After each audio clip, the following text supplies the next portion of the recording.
Captain Lee Daeho stood on the bridge of the UES Soul's Pride, watching the stars through the main view screen. His hands were steady on the command chair, but his heart was beating fast. Today was the day humans had waited for since they first looked up at the night sky. Today they would meet aliens. "Captain, the alien ship is coming into range," said Communications Officer Park So-young. Her voice was calm, but Lee could see the excitement in her eyes. "They're sending a message." "Put it on screen," Lee ordered. The view screen flickered, and suddenly they were looking at something that was definitely not human. The alien had blue-green skin that seemed to shimmer in the light. Its eyes were large and golden, and it had what looked like small fins behind its ears. When it spoke, the universal translator made its voice sound pleasant and musical. "Greetings, people of Earth. I am Ambassador Veltar of the Keth-Ani species. I represent the Galactic Council, a peaceful alliance of 43 different worlds. We come in friendship and hope." Lee stepped forward. "Welcome to our solar system, Ambassador Veltar. I am Captain Lee Daeho of the Earth Defense Fleet. We are honored by your visit." Chief Science Officer Kim Tae-min was busy at his station, scanning the alien ship.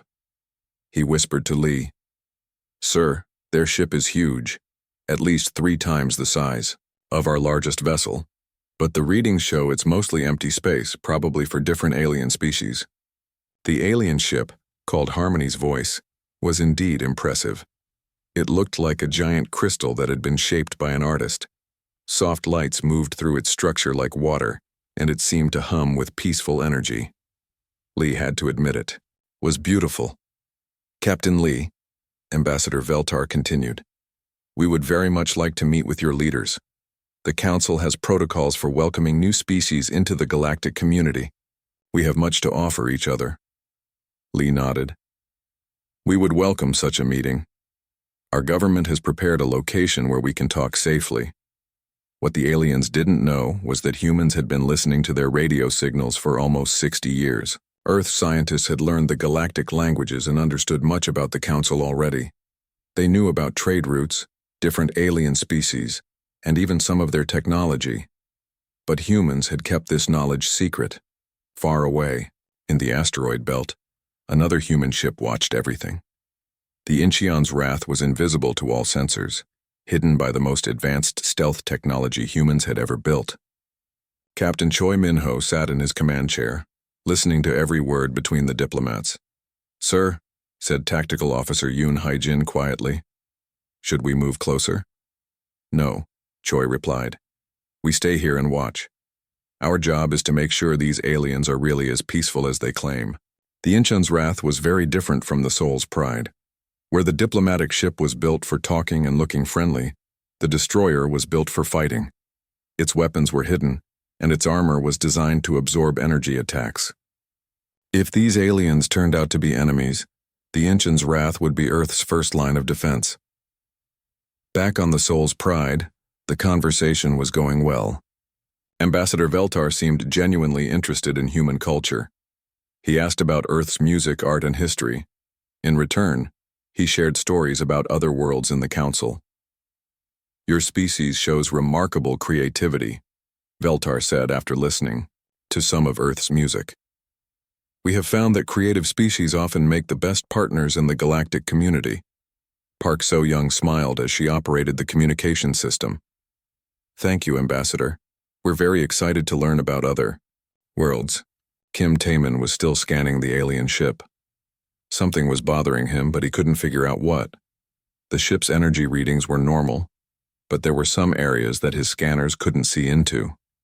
He made notes to study this more later. "Captain," Veltar said, "I would like to invite you and a small group to visit our ship. We can show you some of the wonderful things the Council has to offer. And perhaps you could show us more of your own culture?" Lee thought for a moment. "That would be an honor. When would be convenient?" "Immediately, if you wish. Time is important. There are other species in this part of the galaxy who are not as peaceful as we are. The sooner Earth joins the Council, the safer you will be." This made Lee pause. It sounded almost like a threat, but Veltar's tone remained friendly. "Other species?" he asked. "Oh yes," Veltar said, his golden eyes becoming serious.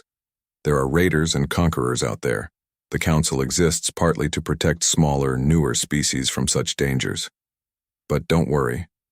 Once you're under our protection, you'll be perfectly safe. On the hidden destroyer, Captain Choi frowned. Lieutenant Bae Soo-jin, their intelligence officer, was analyzing every word the alien said. "Captain," she whispered, "that sounded like they're saying Earth needs protection, but from who? And why are they in such a hurry?" Choi nodded. "Keep listening. Record everything." The meeting continued for 2 more hours. The aliens shared pictures of beautiful worlds with floating cities and space stations that looked like gardens. They talked about trade opportunities and scientific exchanges. They even offered to share some of their medical technology. "We have treatments that can cure almost any disease," Veltar explained. "We can extend human lifespans and improve your quality of life greatly." Lee was impressed, but he was also careful. "These are generous offers. Our government will need time to consider them." "Of course," Veltar said. "But I hope we can begin formal negotiations soon. Perhaps on your moon. We understand you have facilities there." "Luna Base would be perfect," Lee agreed. "Shall we say 1 week from today?" "Excellent, we look forward to it." As the communication ended, Lee felt both excited and worried. The aliens seemed friendly, and their offers were amazing. But something felt wrong. Maybe it was his military training, or maybe it was human instinct, but he couldn't shake the feeling that they were hiding something.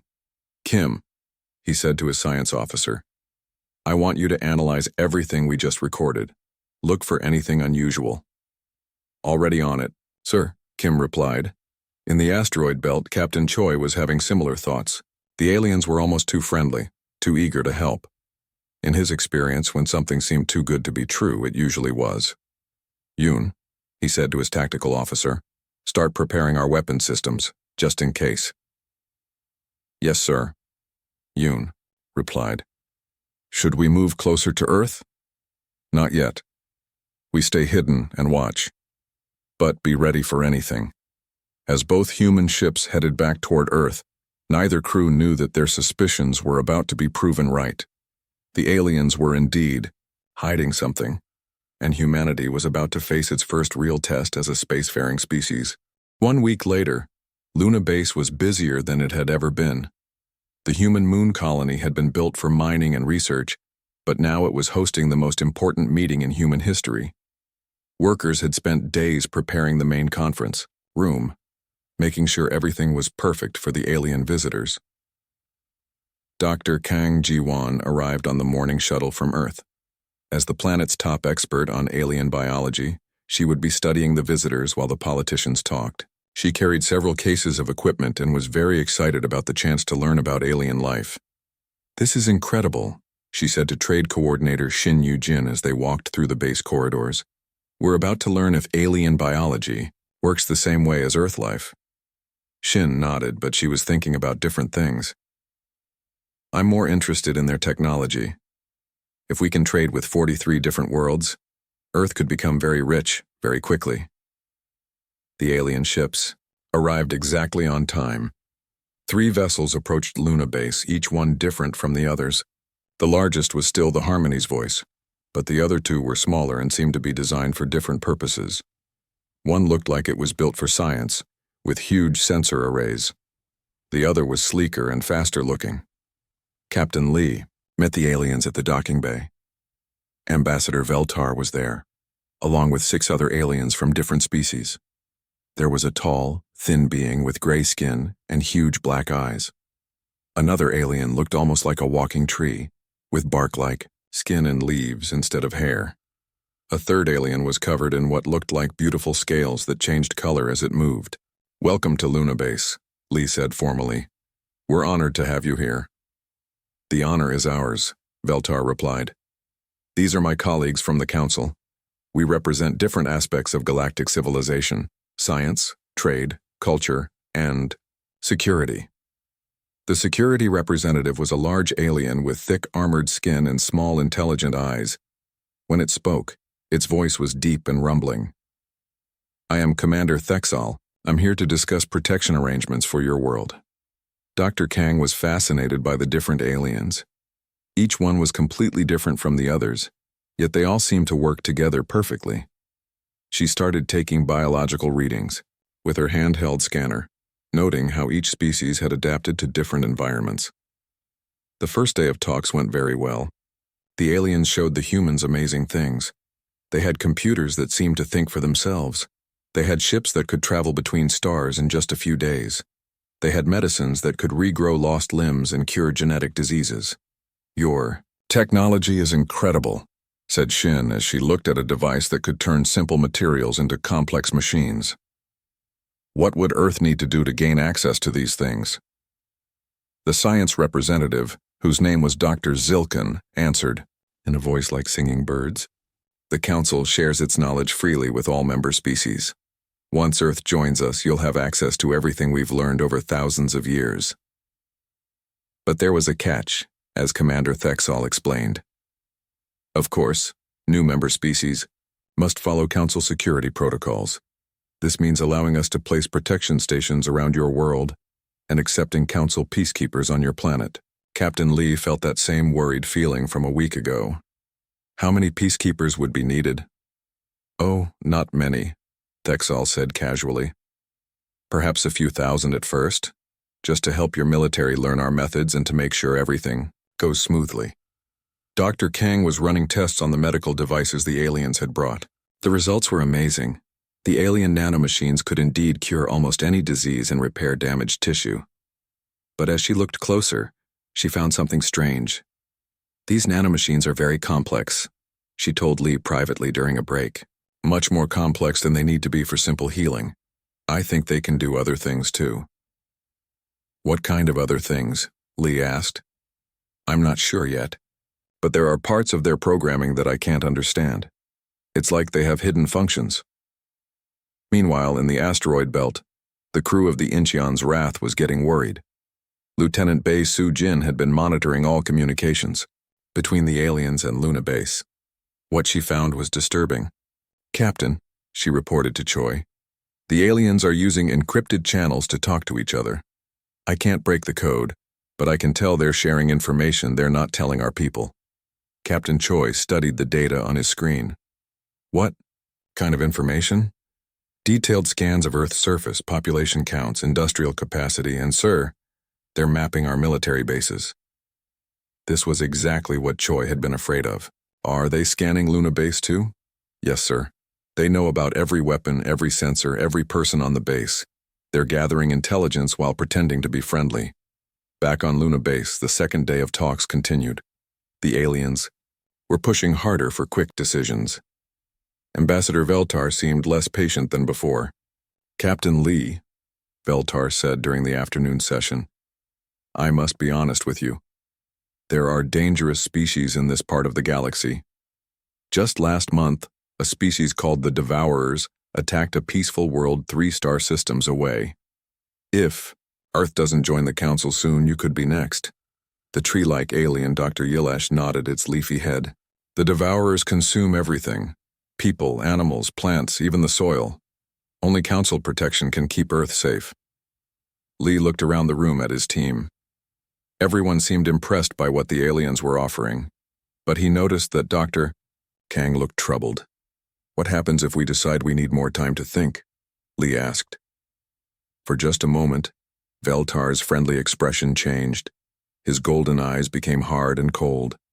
Then he smiled again. "Of course, you need time. But time is something Earth may not have much of. The Devourers move quickly and this system is very isolated." That night, Dr. Kang worked late in her laboratory, studying the alien nanomachines. What she found made her blood run cold. Hidden deep in the programming were control systems, ways to shut down or take over the machines after they were inside a human body. "These aren't just medical devices," she whispered to herself. "They're control implants." She immediately called Captain Lee. "We need to talk, privately." They met in a secure room where the aliens couldn't listen. Dr. Kang showed Lee her findings. "The nanomachines have remote control systems built into them," she explained. "Someone could use them to control or even kill anyone who has them in their body." Lee felt sick. "Are you sure?" "Completely sure. And there's more. I've been analyzing the biological data from all the alien species. According to their DNA, they should be much more different from each other than they are. It's like they've all been modified. Modified how? Made to be the same in certain ways, made to be controllable. Lee realized what this meant. The 43 species in the council weren't partners, they were slaves, and the aliens wanted to make humanity the 44th slave species. He sent a coded message to Earth immediately. It was disguised as a routine report, but anyone who knew the code would understand. The aliens are not what they seem. Prepare for trouble. The message reached Admiral Hong Kyung-soo at Earth Defense Command. Hong had been expecting something like this. Humans had learned to be suspicious after centuries of being conquered by other humans. They weren't about to be conquered by aliens. Activate Protocol Taiguchi, Hong ordered his staff. All hidden, defenses to ready status. Across the solar system, things that had looked like simple mining stations and research outposts began to change. Weapons that had been hidden for decades started powering up. Ships that had been disguised as cargo. Haulers revealed their true nature as warships. On Luna Base, the third day of talks began with the aliens being much more direct. They wanted signatures on the membership treaty immediately. "We've been very patient," Commander Thexall growled. "But the threat to Earth is real and immediate. You must accept Council protection now." Captain Lee looked at the alien security commander and made his decision. "I'm afraid we need more time to study your offer." Veltar's friendly mask finally slipped completely. "Time is something you don't have, Captain. Accept our protection, or face the consequences alone." The threat was clear now. Lee activated his emergency communicator. "Luna Base to all stations. Code red. We have a hostile situation." The aliens looked surprised that the humans had seen through their deception. But they weren't worried. They had superior technology and numbers. What could primitive humans do against the might of the Galactic Council? They were about to find out that humans were much less primitive than they appeared. The tension in the Luna Base conference room was thick enough to cut with a knife. Ambassador Veltar stood up slowly, his shimmering blue-green skin seeming to darken as his mood changed. The friendly diplomat was gone, replaced by something much more dangerous. "Captain Lee," Veltar said, his musical voice now carrying an edge of steel. "I think you misunderstand the situation. The Galactic Council doesn't make requests. We make offers that species are wise to accept." Dr. Kang felt, her heart racing as she watched the aliens. The tree-like Dr. Yilesh was making soft clicking sounds that definitely weren't friendly. The scaled aliens' colors had shifted to angry reds and oranges. Commander Thexall was flexing clawed hands that looked like they could tear through metal. "Captain," Lee kept his voice steady. "I understand perfectly, Ambassador. You're not here to offer partnership, you're here to take over our world." Veltar smiled, but it wasn't a pleasant expression anymore. "Takeover is such an ugly phrase. We prefer guided integration. Your species will be much happier once you accept your place in the Galactic Order." "And what place is that?" Lee asked, though he already knew the answer. "As a client species, of course, you'll have good lives, useful work, and protection from real dangers. All we ask in return is complete cooperation with Council directives." Trade Coordinator Shin Yu-jin spoke up, her voice shaking with anger. "You mean slavery?" Commander Thexall laughed, a sound like rocks grinding together. "Slavery is when the masters don't care about their property. We take excellent care of our client species. They live longer, healthier lives than they ever could, on their own." Dr. Kang thought about the biological data she had studied.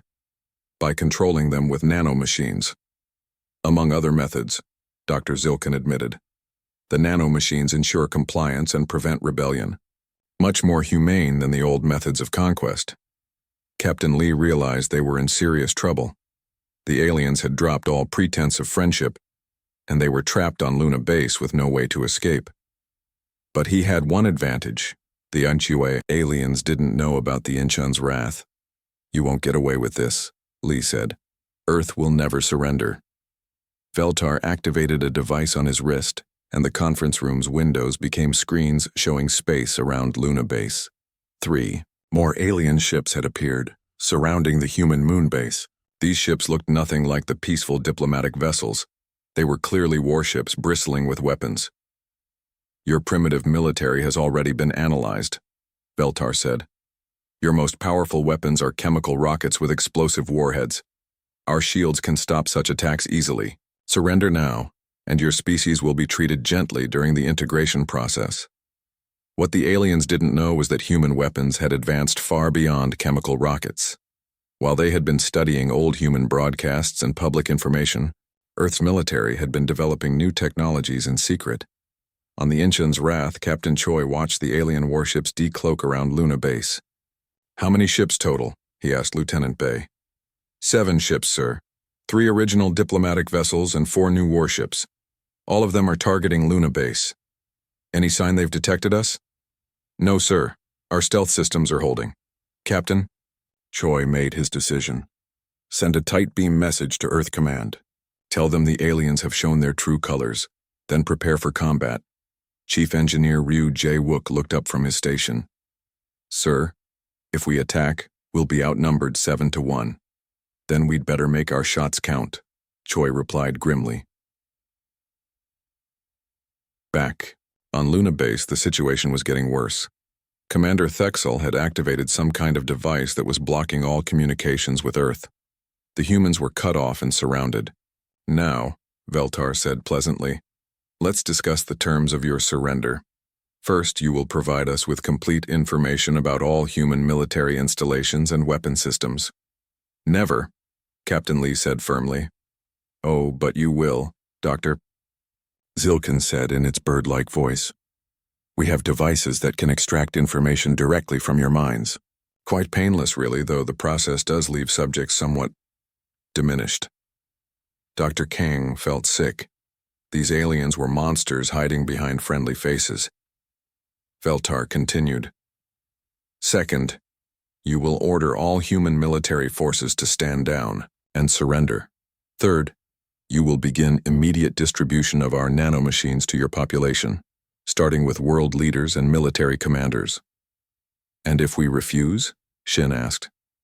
"Then we will demonstrate what happens to species that resist. Council authority," Commander Thexal growled.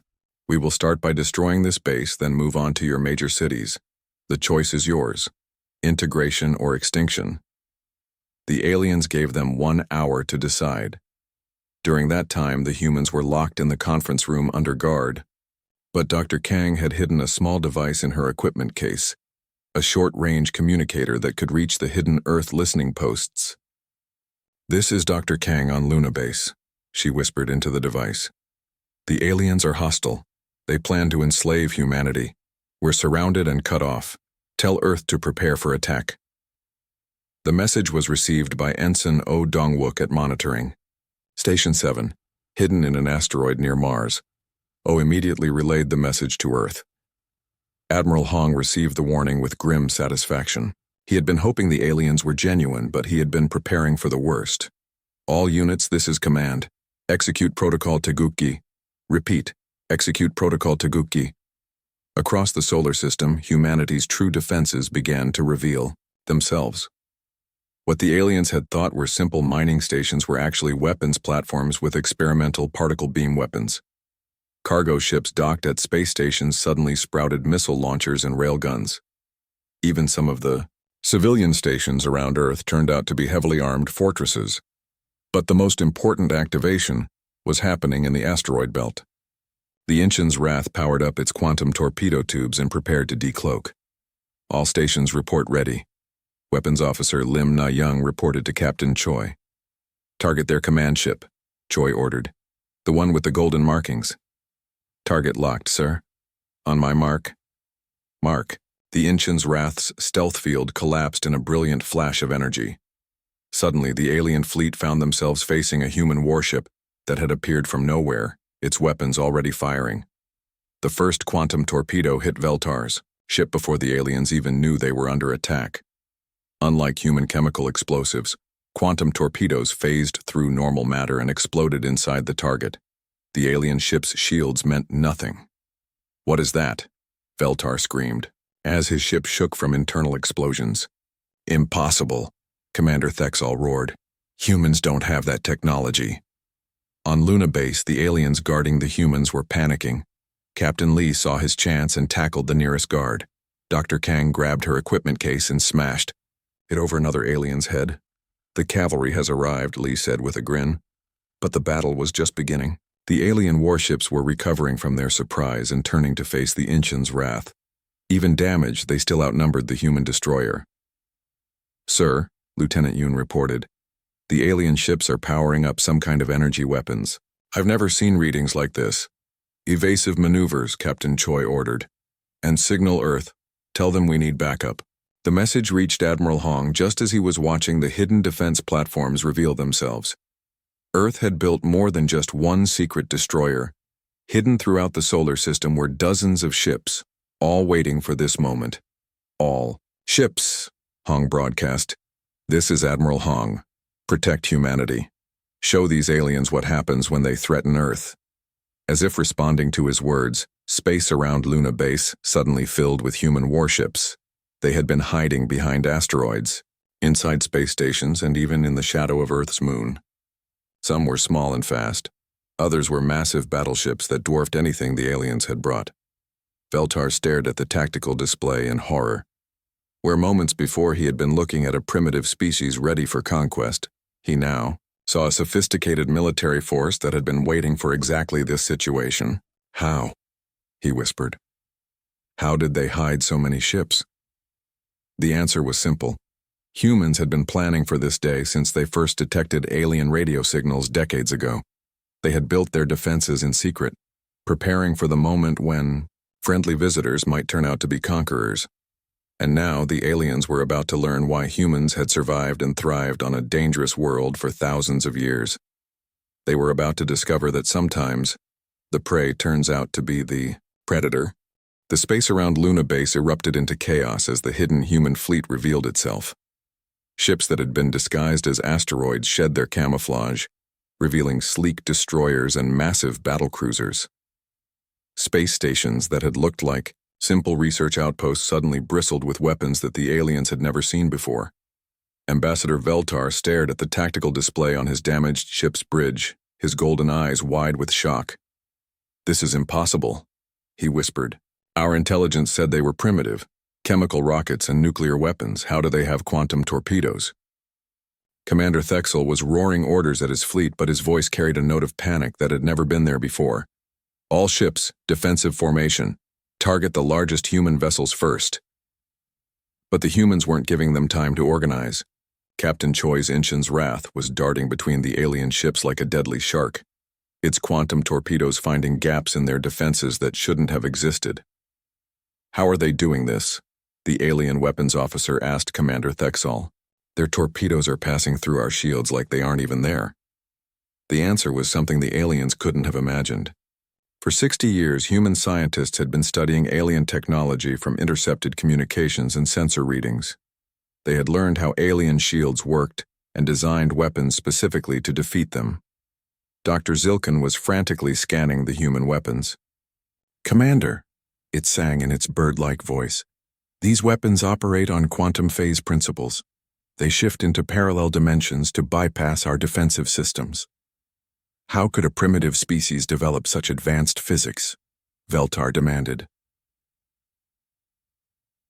The truth was that humans weren't primitive at all. They had been pretending to be less advanced while secretly developing military technology that was designed specifically to fight aliens. While the Galactic Council had become comfortable with their superior technology, humans had been working to make that advantage meaningless. On Luna Base, Captain Lee and his team had fought their way to the communications center. Dr. Kang was working frantically to restore contact with the human fleet while Shin Yu-jin helped guard the door. Almost got it, Dr. Kang muttered as she rewired the alien jamming device. There. Suddenly the communications came alive with chatter from the human fleet. Captain Lee grabbed the microphone. This is Captain Lee on Luna Base. We have intelligence on alien capabilities and weaknesses. Patch me through to Fleet Command.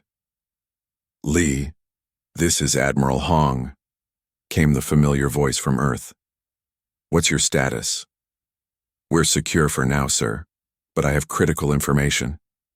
The aliens have been scanning our defenses for weeks. They know about our public military capabilities, but they don't know about the secret weapons. Understood. What else? Dr. Kang took the microphone. Admiral, this is Dr. Kang. The aliens use nanomachine control systems on their client species. Every member of their council has been modified to be controllable. They plan to do the same to us. There was a moment of silence before Admiral Hong responded. Doctor, are you saying the entire Galactic Council is made up of slave species? Yes, sir. And from what I can tell, any species that joins becomes a slave too. The Council is really just one species, the Kethani, controlling dozens of others. This information changed everything. The humans weren't just fighting off an invasion. They were potentially liberating enslaved species that had been controlled for thousands of years. In space, the battle was intensifying. The alien ships were powerful, but they were designed to fight enemies who used technology similar to their own. Human weapons worked on completely different principles. Captain Choi watched as the human battleship Soul's Thunder engaged one of the larger alien vessels. The battleship's particle beam weapons were cutting through alien armor like it was paper. Sir, Lieutenant Yoon reported, the aliens are trying to retreat to long-range positions. Don't let them, Choi ordered. Close quarters favors us. Their ships are bigger but less maneuverable. The Incheon's wrath accelerated toward the nearest alien cruiser. The alien ship tried to turn away, but human ships were built for speed and agility. Within seconds, quantum torpedoes were slamming into the cruiser's hull. Their defensive strategies are all wrong for our weapons, Weapons Officer Lim reported with satisfaction. They're trying to use energy shields against quantum phase attacks. What the aliens didn't understand was that humans had studied every piece of alien technology they could find, and designed counters for all of it. Human shields used rotating frequency modulation that made alien energy weapons much less effective. Human armor was made from materials that absorbed the specific wavelengths that alien weapons used. But the biggest advantage humans had was something the aliens couldn't have predicted: experience with total war. The Galactic Council had been the dominant power for so long that they had forgotten what it was like to fight a truly desperate enemy. Their wars were usually quick conquests of primitive species. They had never faced an enemy that was prepared, organized, and absolutely determined to win. Humans, on the other hand, had spent their entire history fighting each other in increasingly deadly wars. They understood strategy, tactics, and the importance of planning for every possible scenario.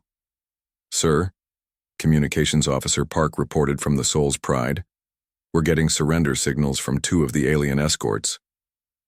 Captain Lee, now back on his ship, looked at the tactical display. The alien fleet was falling apart.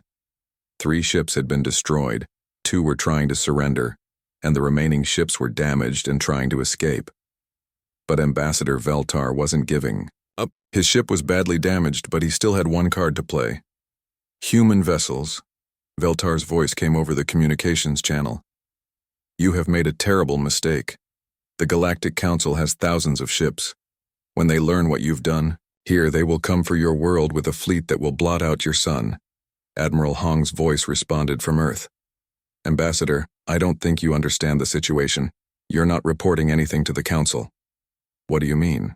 Veltar demanded. Lieutenant Bay, show him, came Captain Choi's voice. On every alien ship, the communication system suddenly displayed the same message.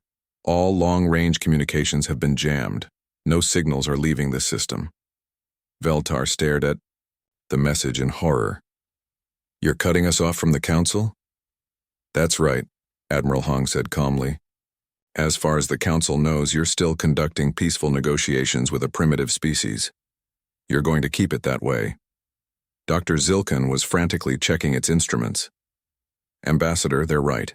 Our quantum communicators are being blocked by some kind of interference field. Impossible. Only Council technology can block quantum communications. Actually, Dr. Kang's voice came over the channel. We've been studying your technology for decades. We know how to block it, redirect it, and even fake it. The full scope of human preparation was becoming clear to the aliens. This wasn't a Lucky victory by a primitive species. This was a carefully planned military operation by a species that had been preparing for this exact scenario for generations.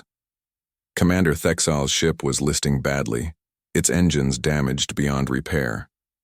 "How?" he growled. "How did you know to prepare for us?" Captain Lee answered, "Because we know what we are, Commander. We're a species that survived by being paranoid, aggressive, and prepared for anything. When we detected alien signals 60 years ago, we didn't celebrate, we started building weapons. You've been planning to fight us for 60 years? Veltar asked in disbelief. "We've been planning to fight anyone who might threaten Earth," Admiral Hong corrected. "You just happened to be the first to show up with hostile intentions." The battle was over, but the real challenge was just beginning. The aliens were defeated, but they had knowledge of galactic civilization that humans needed.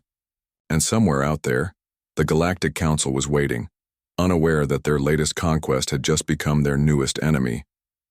Captain Choi looked at the damaged alien ships on his tactical display. "Admiral, what are your orders regarding prisoners?" Admiral Hong's reply came after a long pause. "Secure them for interrogation.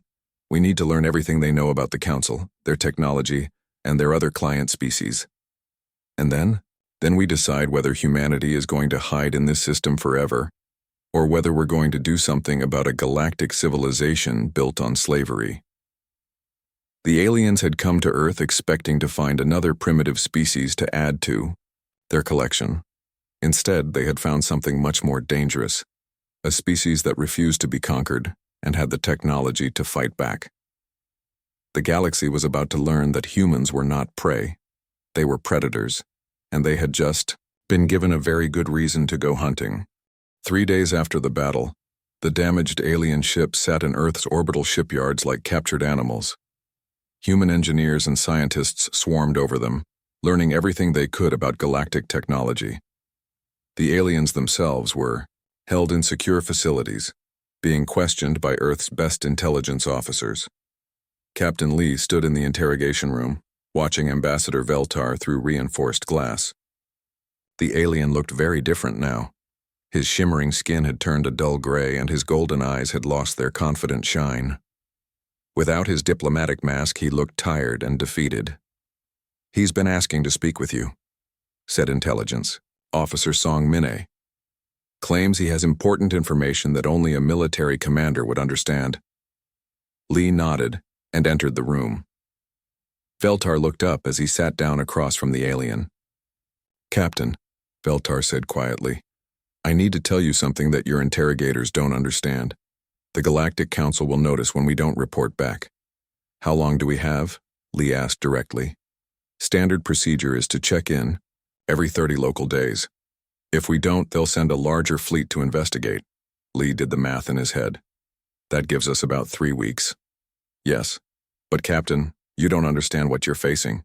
The investigation fleet will have 50 ships, all of them warships. Your victory here was impressive, but you can't fight the entire council." "Can't we?" Lee asked calmly. Veltar stared at him. "You have perhaps 20 ships in your hidden fleet. The council has over 10,000 vessels. You would be wiped out." "Maybe," Lee agreed, "but you're assuming we plan to fight them the same way we fought you." On Earth, Admiral Hong was meeting with President Kim So-ra and the heads of all major world governments. The conference room was filled with tension as they discussed humanity's options. "The way I see it," Admiral Hong explained, "we have 3 choices. First, we can try to negotiate with the council, explain what happened, and hope they leave us alone." "What are the chances of that working?" asked President Kim. "0. Hong replied bluntly. "According to our prisoners, the council has never allowed a species to remain independent once they've made contact. They view it as a threat to their control system." "Second option?" asked the European Federation representative. "We prepare our defenses and wait for them to come to us. We've proven we can win one battle, but a full council fleet would eventually overwhelm us." "And the third option?" President Kim asked, though her tone suggested she already knew. "We take the fight to them," Hong said. "We use what we've learned from the alien ships to strike first, before they realize how dangerous we are." The room erupted in arguments. Some leaders thought attacking an interstellar empire was suicide. Others believed it was humanity's only chance for freedom. Dr. Kang stood up to address the room. "There's something else to consider," she said. "The Council isn't just our enemy. They're holding dozens of species as slaves. If we can find a way to free those species, we wouldn't be fighting alone." "How do we even contact them?" asked the African Union representative. "They're scattered across the galaxy." Chief Engineer Ryu, who had been studying the alien ships, had an answer. "The Council uses quantum communication networks to control their client species. If we can hack into their system, we could send messages to any world in their empire." "What kind of messages?" President Kim asked. "The truth," Dr. Kang replied. "That the nanomachines can be neutralized, that freedom is possible, that humanity is willing to help." The plan was risky beyond imagination. Humanity would reveal itself to the galaxy not as a peaceful new species, but as a rebellion against the established order. There would be no going back. "I need to know," Admiral Hong said to the room. "Are we prepared to go to war with an entire galactic empire to free people we've never met?" The vote was close, but the decision was made. Humanity would fight. The preparations began immediately. Human ships spread throughout the solar system, using alien technology to build new weapons and defenses. The captured alien vessels were studied, copied, and improved upon with human engineering. Captain Choi found himself in command of a new type of ship, a hybrid of human and alien technology that was faster and more powerful than anything either species had built alone. The ship was called the Busan's Fury, and it was designed for one purpose: hunting Council ships. "The stealth systems are incredible," reported Lieutenant Yoon as they tested the ship's capabilities. "We can hide from any sensor the aliens have." "And the weapons?" Choi asked. "Quantum torpedoes enhanced with alien targeting systems. We can hit targets at twice the range of our original weapons." But the most important development was happening in Dr. Kang's laboratory. She had figured out how to neutralize the alien nanomachines and, more importantly, how to deliver the cure through the Council's own communication networks. "It's like a virus," she explained to the assembled military leaders. "When we send the signal, it will spread through the quantum communication network to every Council world. Any species with nanomachine control systems will suddenly find themselves free." "How many species are we talking about?" asked Admiral Hong. "According to Veltar, 43 different worlds. That's billions of people who will suddenly remember what freedom feels like." The timing had to be perfect. Human strike teams would hit Council communication centers while the liberation signal was transmitted. At the same time, the hidden human fleet would engage any Council forces in nearby systems. Captain Lee was given command of the most dangerous mission.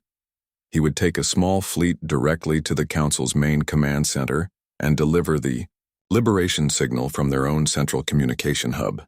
"Sir," said Communications Officer Park as they prepared to leave Earth orbit, "are you sure about this?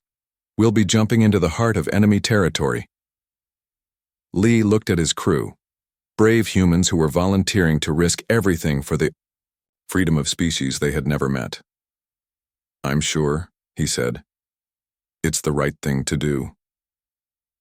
The night before the operation began, Captain Choi visited the alien prisoners one last time. He found Ambassador Veltar staring out a small window at Earth's blue surface. "Beautiful world," Veltar said without looking at Choi. "The Council will destroy it, you know. Even if your plan works, they'll never forgive humanity for this." "Maybe," Choi replied. "But every species deserves the chance to be free, even if it costs us everything." Veltar finally turned to look at him. "You really mean that, don't you? You're willing to die for people you've never met." "That's what makes us human," Choi said simply. For the first time since his capture, Veltar's expression showed something other than defeat. It might have been respect, or maybe hope. "Captain," he said quietly, "there's something I haven't told your interrogators, something that might help your mission succeed." 2 hours later, the human fleet began its journey to the stars. They carried with them the hopes of every enslaved species in the galaxy. and the determination of a species that had never learned how to surrender. Behind them, Earth continued its preparations for war. Hidden shipyards worked around the clock to build more vessels. Weapons platforms were constructed in secret locations throughout the solar system. Children were evacuated to underground shelters while their parents prepared to defend their world. Humanity was about to announce itself to the galaxy in the loudest way possible. They were going to war against an empire that had ruled for thousands of years, armed with nothing but determination, advanced weapons, and the unshakable belief that freedom was worth any price. The Galactic Council was about to learn that sometimes, the smallest prey can become the most dangerous predator. And across the galaxy, enslaved species were about to discover that liberation could come from the most unexpected source. A small blue world that refused to kneel.